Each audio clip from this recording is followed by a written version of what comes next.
Hello my beautiful crocheters. Today we are going to be talking about everything cardigans, If you don't know me, I crochet, but I crochet two things for the most part. I will not really crochet anything else. And one of those two things is cardigans and the other one is sweaters.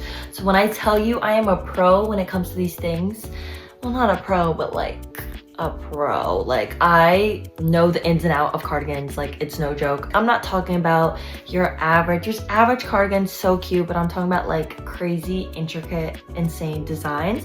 And as someone who loves to make patterns freehand and just loves to crochet cardigans all the time, Am I currently crocheting a cardigan? Actually, no, I'm crocheting a sweater, but I'm also crocheting a cardigan at the same time, which is like, it's a mess. I want to talk everything crochet cardigans, and this is not a tutorial where I'm gonna tell you, oh, this is how you're step-by-step, this many chains, this whatever. I'm not gonna do that. This is more a concept-wise videos.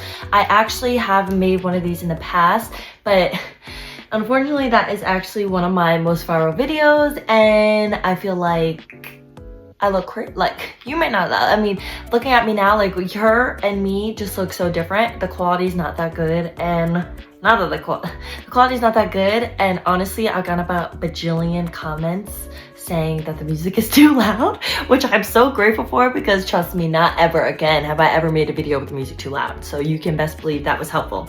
And also just a few things based off of what people have commented in the comment section, that, you know, we need an updated version. So not only am I gonna go over, now it's 4, it used to be 3 different methods, but I'm gonna go over 4 different methods that I use to crochet any type of cardigan that I want, using any stitch, any whatever.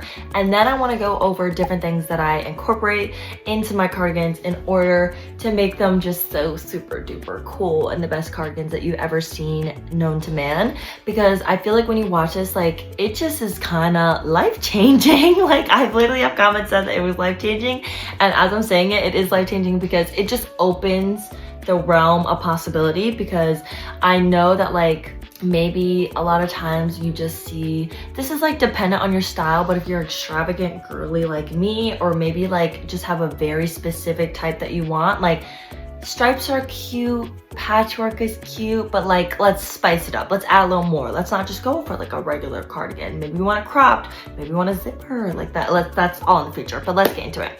So first things first, one thing you gotta know about cardigans is they're basically just rectangles. That is the key to any cardigan. It's going to be made up of 5 rectangles. And if you know how to crochet a rectangle, which I really hope you do, because if you don't know how to crochet a rectangle, let's maybe rewind. Because if you can't do a rectangle, there's not much you can do.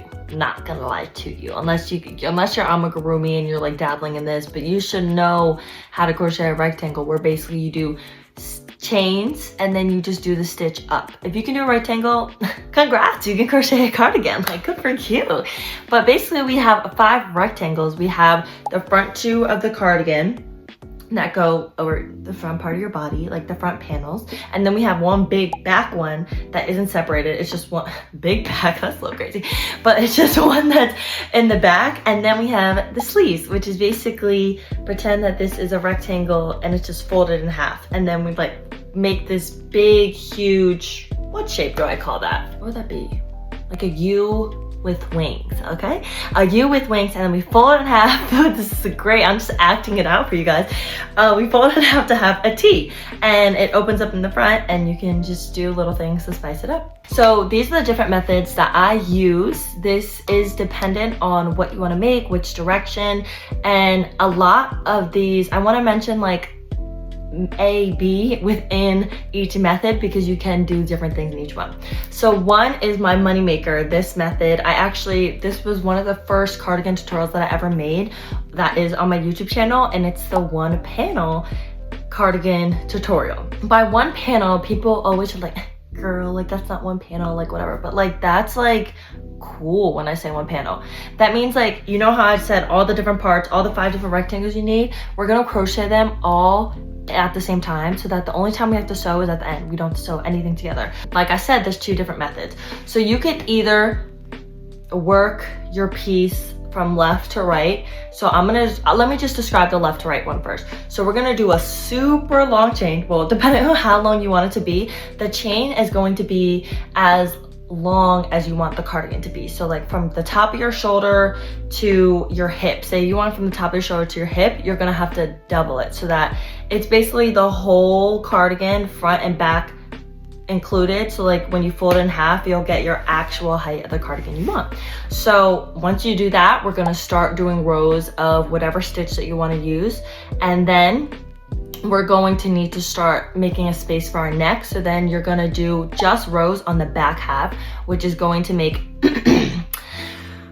just rows on the back half so that it opens a spot for our neck to put our neck in. Unless you don't really want that gap, then honestly you could just not do it, but you still need to do at least one row, only the back half, because we just need the front two panels to not be connected. And then after you do a little bit, say like 10-15 rows, depending on everything, depending on stitch, yarn weight, hook, whatever, but based off your typical one, like 10 to 15 rows, maybe a little more, whatever you want to use. And then that should be enough like for your head to fit. And then you're going to do the chain of the missing half that we had. So say I did 200, started with 200 chains, and then I crocheted rows of 200 chains, and then I did 100 rows, only 100 chains, only the back half, right? Because 200 divided by 2 is 100. Stay with me. And then once you did only like 10 to 15 rows of 100, then you're gonna have to chain 100 so that you get that front panel back. And then we'll have our 200 again, and then you're just gonna work back and forth the same amount of rows you had on the other side. So that made our back and front panel all at once without having to do anything, right? We didn't have to sew anything. And now this is what I do with like everything. You probably will never really see me sew my sleeves on, because I just like to crochet it on, unless I'm making a pattern. Because honestly, imagine typing this out into words. I tried and I'm like, okay, let me just make it, whatever. But so what we do now is we're gonna turn our work to the side, even though we've kind of just already been working from the side. But now, instead of working on the front and back panel, we're gonna count where the middle is. So like where that 100th stitch would be, based on my example, where the half point is. So where 100 chain is the middle. And so I kind of like could try on the piece by now and pinch how wide I want the sleeves to be, but you could also just kind of know the number, like I kind of know 60, or like measure it with a measuring tape and then measure on the piece how many chains wide that is. And then we're gonna crochet on the side of the piece that we've been doing. Say I'm gonna do like 60 chains, and we're just gonna crochet more rows, just crochet the sleeves right on. So that is like one panel kind of. So then like after you have the sleeves on each side, we have like the U with wings, and then you fold it in half, you sew down the sides, and then you have the T and you have a cardigan, and it's so cute.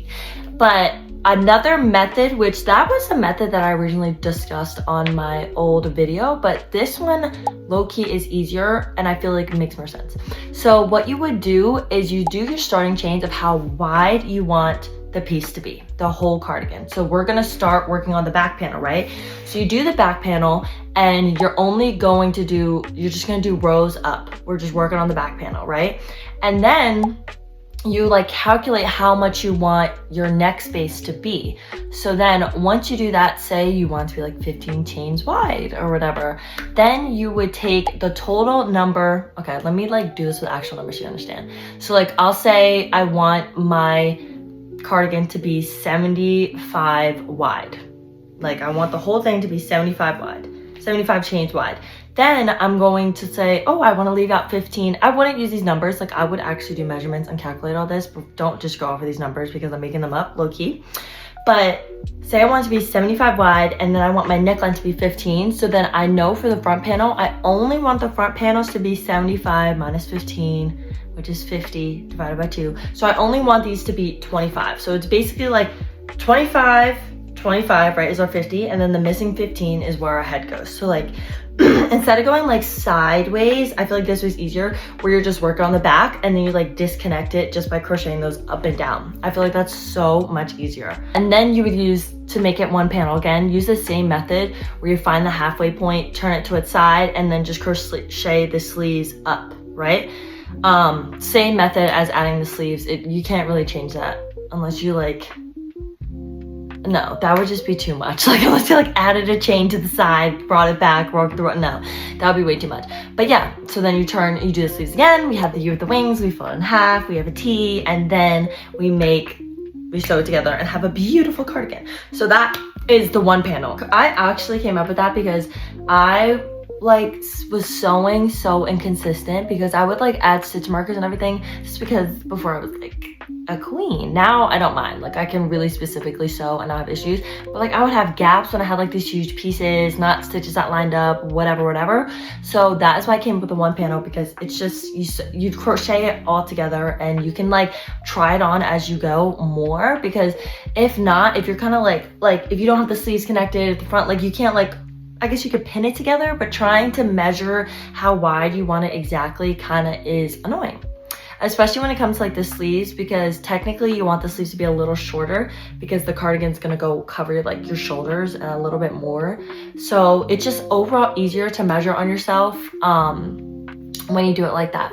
But nonetheless, method number 2 is going to be 3 panels. So instead of crocheting, we still are going to crochet the sleeves on, but we're going to crochet the back panel and the front panels separately. I guess that technically would be 4 panels. No, it's 3 panels. Okay. But basically what you do is you're going to crochet the back panel, however direction, whatever you want it to be. And then you crochet the front 2 panels, whatever, same direction. Let's have some consistency, but like, you know, however you want to do it. And then you're going to sew the shoulders together. So you're just going to, instead of like how we crocheted it all together, to get that front, that like piece before we add the sleeves, like the vest shape, whatever, you're going to just sew at the shoulders, and then you're going to crochet the sleeves right on. So we're going to have the U with the wings, fold in half, have the T again. And that one is pretty just similar. All you have to do, the difference is like sewing the shoulders and stuff together. We still just making rectangles easy.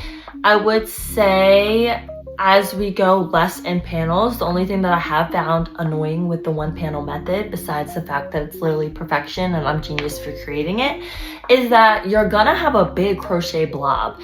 And so it won't be as easy. Like once you finish a row, you have to like flip the whole piece over, crochet, flip it back, which like you find ways to cheat that. What was I just doing with my hand? You find ways to cheat that, but like, I guess it's easier if you have like, and also if you get stressed out by big picture projects, then maybe one panel is not for you, because it can be overwhelming when you're on that last sleeve and you're like, wow, like I have this huge blob.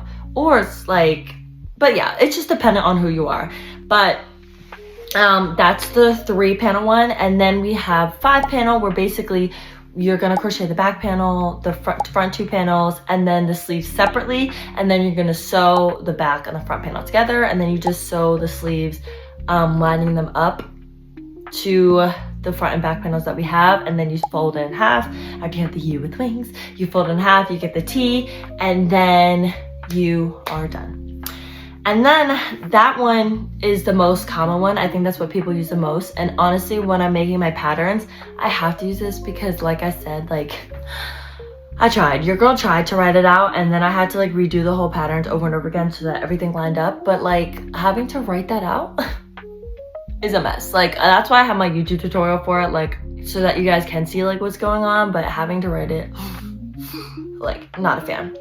And then the last one, I actually when I made the last video, I never had made a hexagon cardigan, hexagon granny square cardigan. I don't know the official name, but you know, like where you have granny squares and they're basically in a cardigan. Like honestly, if you see any granny square cardigan, majority of the time it will probably be made with the hexagon method, which honestly one day like I want to try out making a hexagon cardigan without the granny squares, but that would just require mind games, which I don't have. But no, it wouldn't be too bad, but whatever. So basically I hadn't made one before this video, which is why I didn't include it, but I knew a bunch of people included in the comments, and since then I have made a few of them, and I would say this one is just so cool. Like this method is actually so cool, and it's so cute when it comes out, and I just feel like it like whipped up so quick, and I feel like it's like a good beginner cardigan to make. But basically if you are aware or not aware of what granny squares are, I don't know the levels of crochet, but if you're not aware, you must be pretty new. But basically, granny square is like a pretty freaking crochet, like the crochet stitch. I feel like people who don't even crochet, oh my back hurts, know what granny squares look like, because that's like in style right now. Like people print granny squares onto things and I'm like, kind of weird. Basically with a granny square, we're not actually making like into a square. Usually you make it into a square. You make it with six sides. So then instead of a square like you have, I'm not gonna try to draw it again, but you do like, in granny squares, each corner you increase. So basically you're gonna have 6 times that you increase 6 corners instead of 4. And then when you fold it like opposite corner in half, it makes it into like half a T, like upside down L. You know, upside down uppercase L, and then you have another upside down uppercase L, and then you like add a few more rows in the back, or a few more rows only on the bottom, like going back and forth, and then you have a cardigan, which is so cool. Like whoever was like, like let me make this like granny hexagon, like they're genius. Like that's insane that someone has come, that's whoever came up with crochet. Like I actually think I did a video where like I talked about the history of crochet and how I don't remember, maybe that was just like a thought in my head where I did research and I just assume I make a video on everything. But yeah, that is the 4th method, is hexagon. Now as I'm saying it, it sounds like not a word. Hexagon granny square, which is like low-key not matching up because it's a whatever. Cardigan is method number 4, because technically that is a method, even though it's like whatever. But like I'm trying to think, like if you replace the hexagon granny squares with not granny square stitches and you just counted each one and then increase the same amount, like technically you could make different things. That would low-key be a cool striped one. I don't know, guys. Like this is why my brain is like the amount of thoughts I have in it are crazy. When it comes to crochet, like it keeps me up at night, the amount of techniques I try to create, whatever. Yeah, so those are all the methods that I have, but I wanted to go also add into this video things that I'm doing to like spice up, that you can do to spice up, to make better, to just be the best crocheter in the world. But still bow down to me, because who told you this in the first place? But it's different things that you could add. So one, we just have our simple one, like ribbing. Like ribbing is like, I say these are basic. I've made so many cardigans, like to me it's basic, but you may not have made one, so you may not know. But basically you can add ribbing, which is basically like, I always show based off my clothes. Ribbing is like this part, or like just like the nice little parts that they add on the end, so that it like scrunches a little at the end, makes it look cleaner. Like you can see everything on my thing has ribbing. So you could do ribbing on the sleeves and like the bottom connected to the neck part, like that whole outer circle part. I personally have been loving slip stitch back loop only, where basically you like chain up and then slip stitch back loop only up and down while slip stitching 2 rows at the bottom. Sounds crazy, but like I'm gonna add ribbing tutorials down below. People are ride or die, post, back post, whatever, and I just don't feel like it. Like I like my slip stitches, whatever, but I really need to learn how to do it if I'm gonna be like a dedicated crocheter that I am. And especially like everybody in my last sweater video was like, girl, like learn back post, front post, because like it's the easiest way to make ribbing, which probably, but like me, probably when I was like 11, tried to learn how to do back posts. I was like, not for me, and it passed on to a belief into my years now. So yeah, but yeah, there's that ribbing. Like learning that just adds so much like official clean edges. Like it just looks so much better. Like it does take extra time, but if you are sitting down making a cardigan, like I'm hoping that you got patience of a grandma who will sit and embroider and watch, you know, a grandma in the 1800s. Like I'm hoping you got that patience, but you know, I can't speak for everyone, because sometimes I sit there and I crochet that cardigan and I'm like, oh, like ribbing, like I can't do it anymore. Like I need this project to be done, but in the end, it's worth it. It's worth it to add ribbing. This is like a spicy one that I've never seen anyone do. which I am making so many patterns that like just incorporates all this stuff, and you're just gonna be like, wow, this is genius. But it's so simple. It's so simple. If you can do tapestry crochet, I have to literally fight the urge to say tapestry. I don't know when that started, but if you do tapestry crochet, like, you know, we're still kind of just making rectangles. So based on like the way you work, like I said, the one panel method or whatever, like if you want to go sideways, like sideways crochet this way for your cardigan or crochet this way for your cardigan, that's up to you. But either way, you can incorporate tapestry crochet onto it, like even if it's like a little pocket or like only on the sleeves. But genius, create a crochet tapestry, right? Which you can create crochet tapestries using my video about how I use stitch fiddle, you know, so that like, you can make it the size of the cardigan you want, whatever. Basically, you take a tapestry, right, and you only crochet half of the rows, like, or you cut the picture in half. And so on one half is where you crochet tapestry, and the other half is where you crochet the other tapestry. So we're just saying like a heart, for example. So you do one half of the heart. Oh, it's so cute, like poetic and sad. But you do one half of the heart on this side and one half of the heart on this side. And now like when you have like the whole thing, like it's a heart together, like that's so cute. Like, but yeah, that is like such a cute, like unique way to spice up like a really simple, like you could have like a nice plain tan cardigan, but then you have like a red heart in the middle or like a blue star. Like, I can't, like, actually, I've seen like the pictures where people make stars like this, but just me here. So that is just like such a cute way to spice it up. Another one, speaking of, since I talked about the tapestries, you know, maybe like the tapestry is like not really showing the picture all the way, so you want it to really be close. Like you want the cardigan to be close so that you can see that you made this shape, and that even if you have a basic cardigan, you're just like me, I crochet so many cardigans. I don't wear cardigans. It's not in my wardrobe. Like I actually don't ever wear cardigans in my life. So this is kind of pointless to me. But you know what your girl does wear? Your girl does wear zip up hoodies. So zip up jackets, whatever. And you know what? You know what a jacket is? It's actually a cardigan with a zipper. With a zipper. And if you could just do like a simple little tutorial on how to sew on a zipper, then it's really not that hard. Like, and it just adds so much. Like now you got a zipper. Like that's literally so cool. Like adding a zipper to a cardigan is so cool. Especially for me, because that's all I wear. Like I need to have a zip. I need to. And then, like I said, zip up hoodie. This is my last part, is adding a hood. Like a hood is literally, a hood is what? A hood is what? A rectangle. It's all full circle rectangle. But a rectangle, like a hood is literally a rectangle. Okay, let's see if I can like demonstrate this. A hood is a rectangle, but it's sewed at the top. Like, you know what I mean? You can add like a little decrease or not, because then it's gonna be really pointy. But there's so many tutorials on that too. Like nobody does this. Like some people, I can't say nobody, but it's not common. And I don't know why it's not common, because adding a hood is just so comfy and cute and like dang.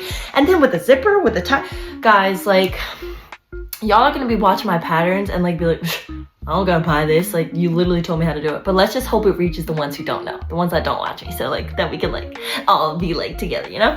But that is all I have for you guys today. I hope you enjoyed this updated version of my crochet cardigans, because I just love to give you guys so much. And honestly, like reading the comments where y'all are like, this was life changing, like oh my god, it's crazy, because I love making these type of videos. Like I know it's, people like to watch tutorials and stuff like that, but I have never been one to tutorial. I like to create, and like here are the tools in order to create. Sometimes like they don't give you tutorials on like how to create, unless like with me, the only reason I figured all this out is because I've only made about a million I watched a million cardigan videos, and I'm like, like you just have to move that around there, and then this makes that.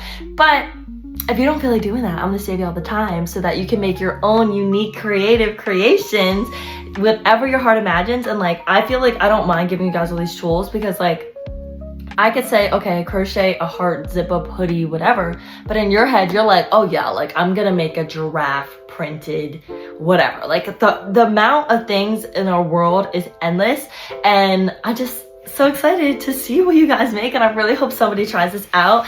And if you guys want kind of a guidance, I'm trying to think of my tutorials that I have. Like I have a one panel tutorial, and then even if you don't make these, like it's kind of good to just kind of see it, me actually make it. So I have my one panel cardigan tutorial, and then I have like I forget what I called it, but I made a purple cardigan for my sister, and I'm pretty sure I do 4 panels for that because it is different patterns, so like it just wouldn't work. And then I don't know if I actually made any 2 or 3 panel ones, but that is all I have for you guys today. I hope you watched until the end, and I don't need to because I know you guys are here for bigger, better things. If you're wondering what I was leaning on this whole thing, the whole time, like this is actually like Valentine's Day bat. I collect these, but I hope you have a great rest of your day, and bye.